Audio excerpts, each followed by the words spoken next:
You ever get a text that makes your stomach drop? Yeah. Mine came at 9:47 p.m. on a Thursday night. Can you send $3,000 right now? It's an emergency. No hi, no how are you? Just that. Now that would have been fine. If it wasn't coming from my family. The same family that just 5 days earlier flew to Dubai. Without me. I know, it sounds like something out of a bad sitcom. But trust me, when it's your own mother, your own siblings, it doesn't feel like a joke. It feels like a punch straight to the chest. I sat there staring at my phone, trying to make sense of it. Was this some kind of prank? Did they actually forget to invite me? Or did they plan this all along? And here's the real kicker. The more I thought about it, the more I realized this emergency might not be about money at all. It might be about something far uglier. So yeah, they left me behind. But when that message came through, they had no idea. I was done being the family fool. Stick around, and I'll tell you exactly how it all unfolded. And before we dive in, hit that like and subscribe button, because this story gets a whole lot messier. I guess it started long before that Dubai trip. My family has always had this strange way of showing love. You know the type. The kind that only counts when it's convenient. Growing up, I was the responsible one. The one who picked up the pieces, handled the bills, stayed home to help out while my siblings got to chase whatever dream they had that week. I didn't complain much. I told myself that's what family does. We sacrifice, we support, we forgive. But somewhere along the way, that support turned into me being the backup plan.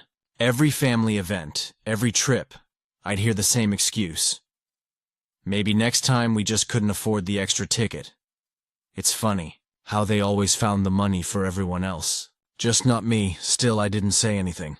I kept smiling, sending safe travels texts, pretending it didn't bother me. But when they said they were skipping the family vacation this year, claiming things were tight, I actually believed them. I figured, hey, maybe it's just a rough patch. Maybe for once I wasn't being left out. Then 2 days later I saw the first post. My sister lounging by the Burj Khalifa pool. The caption said it all. Family time in Dubai. My heart dropped. I read that line again and again. Family time. The irony hit harder than I expected. I didn't even know how to react. Anger? Sadness? Embarrassment? It was all mixed together. The worst part was realizing they didn't even bother to hide it.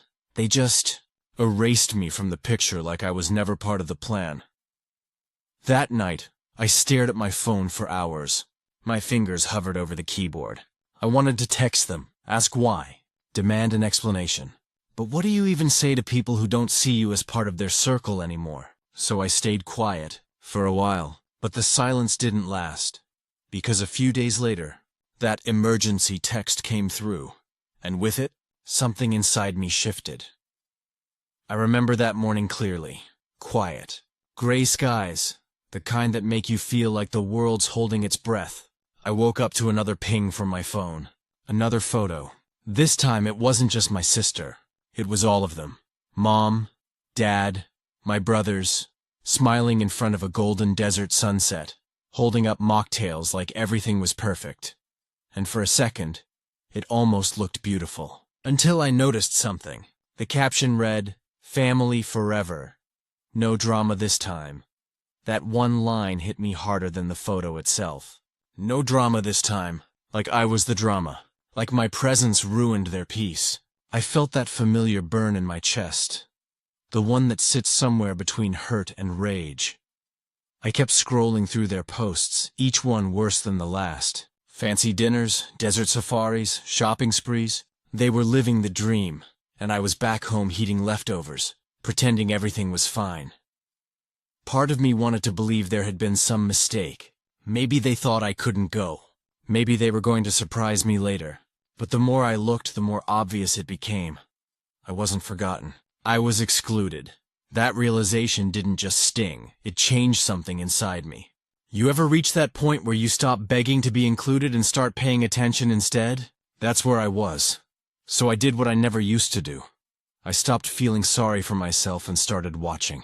I noticed things. Small details. My mom's sudden obsession with expensive handbags in every photo. My dad flashing a new watch I'd never seen before. My sister tagging a luxury brand store. one she'd never even afford on her salary. That's when the doubt turned into suspicion. Something wasn't adding up. They said money was tight, but there they were, living it up in Dubai like royalty. I started to wonder, where did the money come from? And why did they lie about it? For days, I couldn't shake it. I barely slept. My brain kept replaying everything. Every excuse, every half-truth, every fake apology. I didn't realize it yet, but that trip wasn't just a vacation. It was a message, a warning maybe. Because when that late-night text finally came, the one begging for $3,000, it wasn't random. It was the moment the truth began to crawl out of the dark.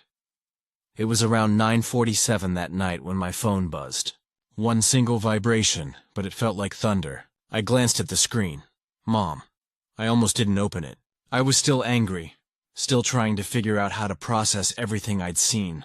But something about that timing, that uneasy gut feeling, made me tap it open. Can you send $3,000 right now? It's an emergency.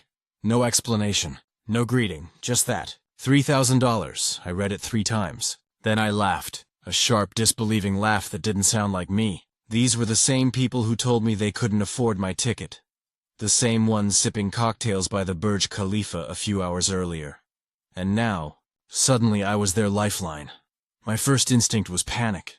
The word emergency does that to you. I thought maybe something had happened. Maybe an accident, a medical issue, anything. I called immediately, but no one picked up. Not Mom, not my sister, not even Dad. A minute later, another text came through. We can't talk. Just send it, please. My heart pounded. Something was off. This wasn't how they usually spoke. It felt desperate, messy, maybe even scared. I sat there staring at the screen, my mind racing through every possibility. Were they robbed? Arrested? Trapped somehow? I wanted to help. I really did. But something in me whispered, wait. So I texted back, keeping it short. What happened? No reply. Just the little scene checkmark glowing like an accusation. Minutes crawled by. My thoughts twisted into knots. The same family that had left me behind, lied about money, erased me from their trip, now wanted me to bail them out. It was almost poetic. Then came the third message. And that's when the chill ran down my spine. Don't tell anyone. Just do it. We'll explain later. That single sentence told me everything I needed to know. Whatever was going on, it wasn't just an accident. It was something they didn't want the rest of the family, or anyone, to know about. And just like that, fear turned into curiosity. Curiosity turned into suspicion. And suspicion? It's a dangerous thing when mixed with betrayal.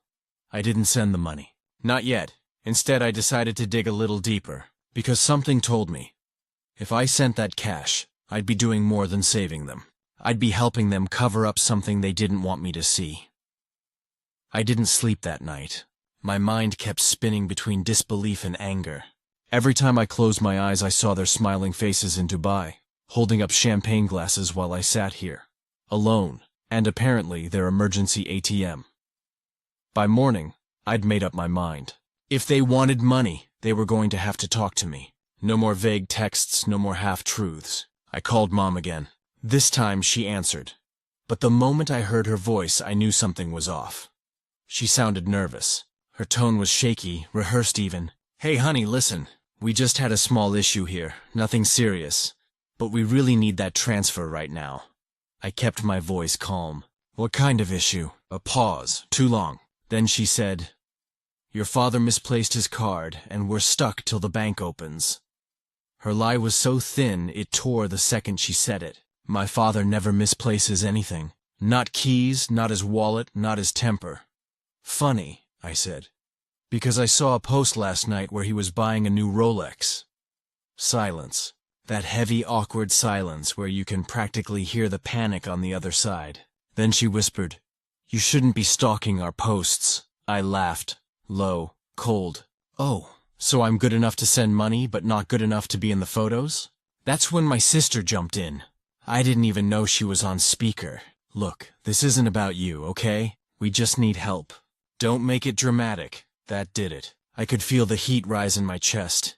Years of being the backup plan finally boiling over. You want $3 grand from the person you didn't even invite? From the one you lied to? No one spoke. Then my dad finally came on. Calm, commanding, like always. "Son, you're overreacting. Family helps each other. We're all we've got." That line, it was almost funny.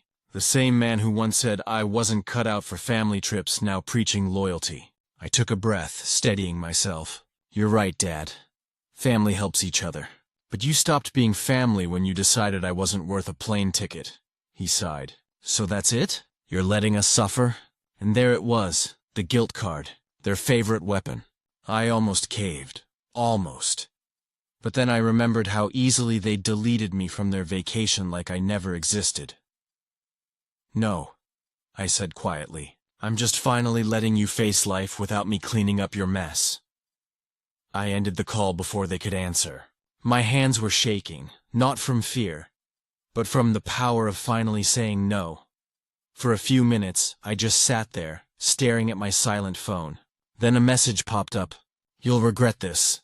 Not "thank you," not "please," not even "we understand." Just that. And that's when I knew. This wasn't about money. It was about control. That single text confirmed everything I'd suspected. They weren't trapped in Dubai. They were trapped in their own lies, and I was done being their escape route. When I hung up, I didn't feel victorious. I felt hollow, like something inside me had finally cracked after years of pressure. You spend your whole life trying to win your family's approval, and then one day, you realize you were never even playing the same game. That night, I sat in silence, the glow from my phone still lighting up the room. Message after message came in. Missed calls, guilt trips, emotional blackmail wrapped in "we love you," and "you'll understand one day." I didn't answer any of them. Not one. For the first time I let their noise fade into the background. Days passed. Then the silence came. No more messages. No more calls. It was like they'd decided I didn't exist again. Only this time, it didn't hurt. It felt peaceful. Later, I found out through a relative what had really happened. They weren't stuck. They weren't in trouble. They'd maxed out their cards on luxury shopping and got hit with an unexpected hotel bill they couldn't pay. And when they realized they were short, I was Plan B, the reliable fool back home. That truth burned, but it also freed me. All those years of wondering why I wasn't enough, why they treated me like an afterthought. It was never about me. It was about what I could do for them, what I could give. And the moment I stopped giving, I saw who they really were. Funny thing is, when they got back from Dubai, they didn't even try to apologize. Not really. Just awkward small talk, pretending nothing happened. That used to break me. But not anymore. Because the truth is, once you've seen people's loyalty collapse under pressure, you can't unsee it. So, I didn't fight. I didn't argue, I just stepped back, quietly. And the peace that followed? It was worth more than any plane ticket or apology. Sometimes losing people who never valued you is the closest thing you get to freedom. And if I'm honest, it's the first time in years I finally felt light. You know, people always say blood is thicker than water, but they forget the rest of the saying. The blood of the covenant is thicker than the water of the womb. It means the people who choose to stand by you, not the ones you're born to. That's your real family. I used to think walking away made me heartless. That maybe I was the selfish one. But now I understand. Protecting your peace doesn't make you cold. It makes you awake. My family flew to Dubai without me. And at first, I thought I'd lost something. But looking back, that trip was the best thing that ever happened to me. Because it showed me exactly who I was to them. And who I didn't need to be anymore. So, I didn't send the money. And when they got home, I didn't open the door. I let them face the silence they built. And I started building something of my own.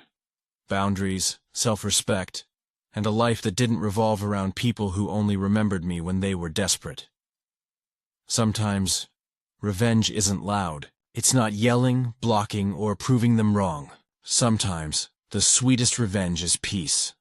The kind that comes when you stop chasing love from the people who never knew how to give it. If you've ever been the one left out, betrayed or used by your own, take this as your sign. You don't owe anyone your forgiveness, your money, or your silence. You owe yourself freedom. And if you felt something in this story, hit that like button, subscribe, and share it with someone who needs to hear it. Because sometimes the only way to heal is to tell your side of the story. This was mine.